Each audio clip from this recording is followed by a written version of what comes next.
Hey guys, Rob here from the Off-Grid Tiny House. Sorry about the lighting. I got sunshine coming in behind me, so I'm looking kind of dark on the screen. It's almost 6 o'clock here. So, dinner time coming up, but I already ate. So, I want to do a video, an update on my dad, what's been going on. He has, once he went to the cardiologist for testing, they rushed him immediately after they looked at the results. There's two cardiologist doctors that's their specialty. They looked at all his results of the tests they've done and rushed him to the hospital in the ICU. And he's been there now since Thursday.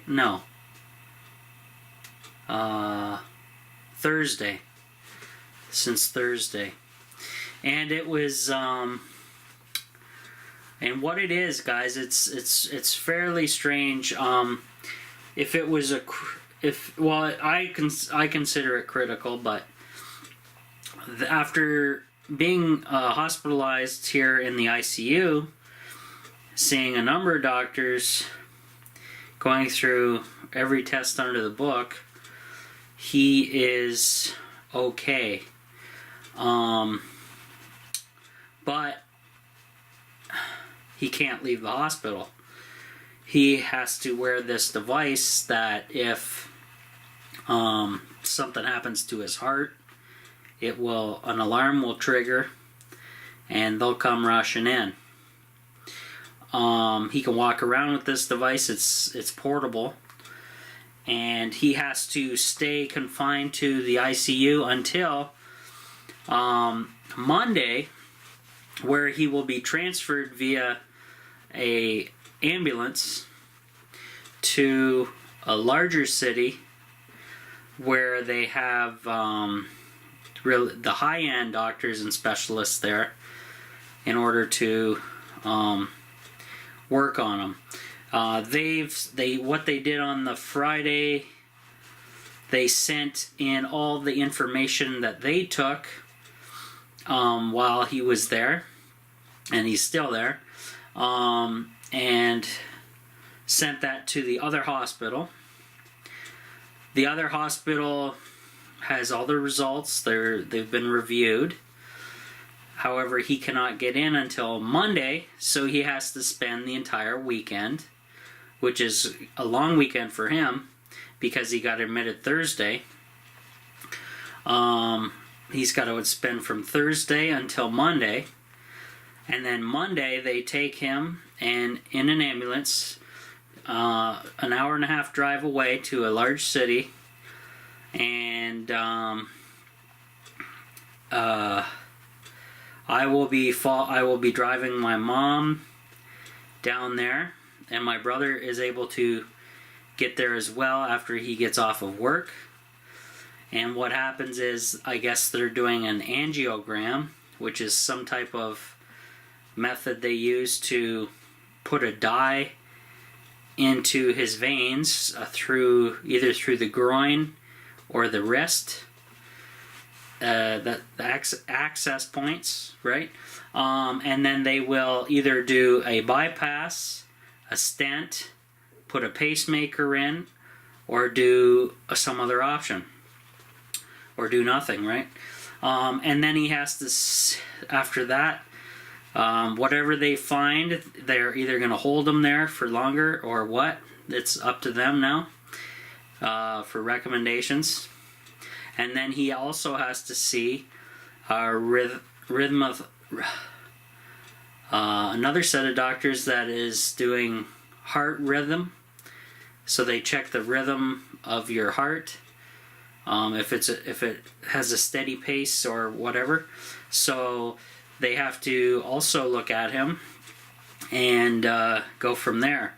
Now, once he's released, or if he's released, depending on what they find at the larger hospital, he will be then shipped back to the hospital here in my city, as far as I know at this point in time, making this video, and then we go from there. So I'm guessing once the procedures are done, if everything's okay, he will be shipped back here. He will then probably be monitored for 48, 72 hours, something, and then hopefully maybe be able to get home here finally and be somewhat back to normal, right? But it was tough for me and my whole family, I gotta say. Me, my mom, and my brother on the Thursday night when they rushed him in after the initial testing to the Emerge. He was hooked up to heart monitors and every God knows what machine going. They took his blood pressure constantly.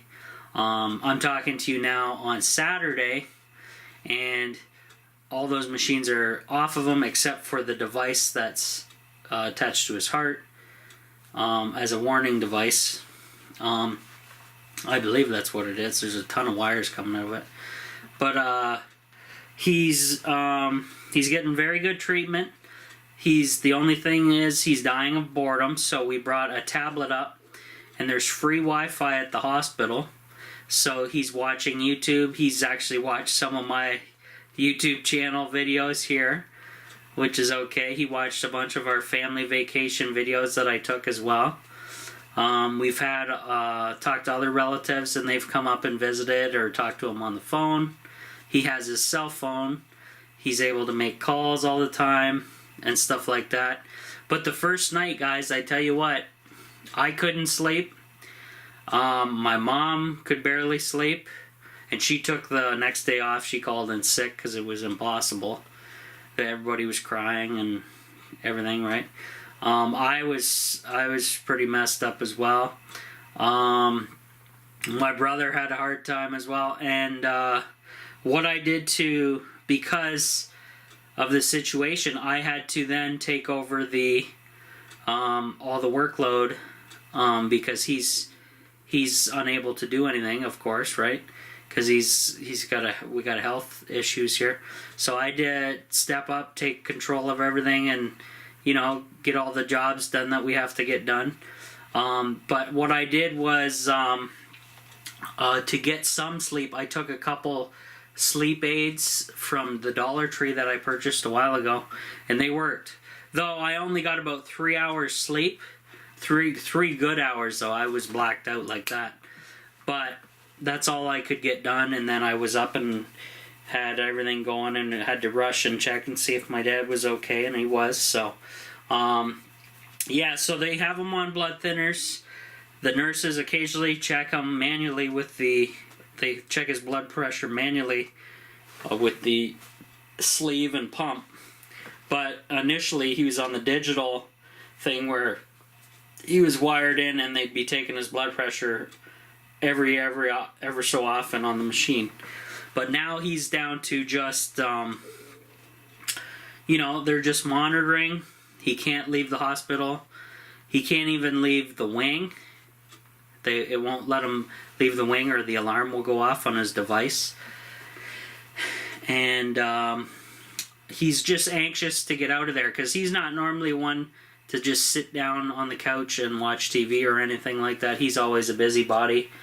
I think I inherited that as well. Not that most of you believe it because of my weight, but I always, if I got the TV on in the tiny house, I'm always doing something. I'm just not sitting there watching it. I'm either on the elliptical or I'm doing something in the tiny house, whatever. But he was just like that as well. He's always fiddling or doing something. But he's okay. I'm going to thank everybody for their thoughts and prayers. I put the update up there on the Facebook group, the Off-Grid Tiny House. If you're not a member yet, make sure you become a member. That way you can get my latest and greatest details, I guess. And my camera's about to die here, so forgive me if it gets cut off. But that's the update, guys. Still need your prayers. hopefully all goes well when he's moved to the hospital, the other hospital. They do the procedures, and hopefully he makes it back. And then he's going to be taking it very slow if he does make it back when that happens. I got to step up and do my thing. So if hopefully I can still maintain the YouTube channel here and everything. Good thing I made a backlog of videos, because I've been just making 3 or 4 trips daily up to visit my dad. I basically go to a job, finish the job, go up to the hospital, visit with him, either get another call to go out or something, whatever. I'd be running back and forth, and it's been a zoo. And yeah, it's good for the weight loss, guys. I tell you what, I've been eating like 6-inch Subway for one day, and that was the whole day. And then again, a few other days there so far. So it's working, I guess. So maybe it's a sign, but whatever. I got everything pretty much maintained and going here. If there's ever an emergency, they call the house here. I have yet to be back to the tiny house since the events happened. So forgive me on videos here, guys. And I don't even know. I need to make a trip just to check on my plants. And we had a hell of a storm, and I had all the windows open just a crack, but hopefully no water damage or anything crazy. Hopefully nothing. But right now, guys, it's we're just concerned about my dad, of course, and hopefully I can get back to somewhat normalcy, if at any, soon. So, like I say, guys, still need your prayers. Send them out to us. Hopefully he makes a full recovery on this, and I was shocked. I don't normally go to hospitals, but they really treated him well so far and everything. I was really shocked. And especially for Canada, I hear a lot of stuff like, oh, our healthcare is really crappy or whatever. But I was just shocked how great it is. And if you had to pay for this out of pocket, man, we'd be broke. I tell you what. But we don't. It's all included here in Canada when you pay for when you're a citizen and live here and pay your taxes and all that. So, I don't know. Socialist healthcare is pretty damn good. I gotta tell you that. And I'm very thankful. We were thanking the nurses and the doctors and everybody. And the one doctor even said, "Oh yeah, called me a hero." After my dad was telling him the story about how I saved him from when he was driving and passed out there from whatever episode that was. They still don't know what that is. And so yeah, we'll see what happens here, guys. And we'll go from there. So Rob from the Off-Grid Tiny House, guys, checking out. I'll keep updating you, and I'm praying like crazy as well. So that's it for now.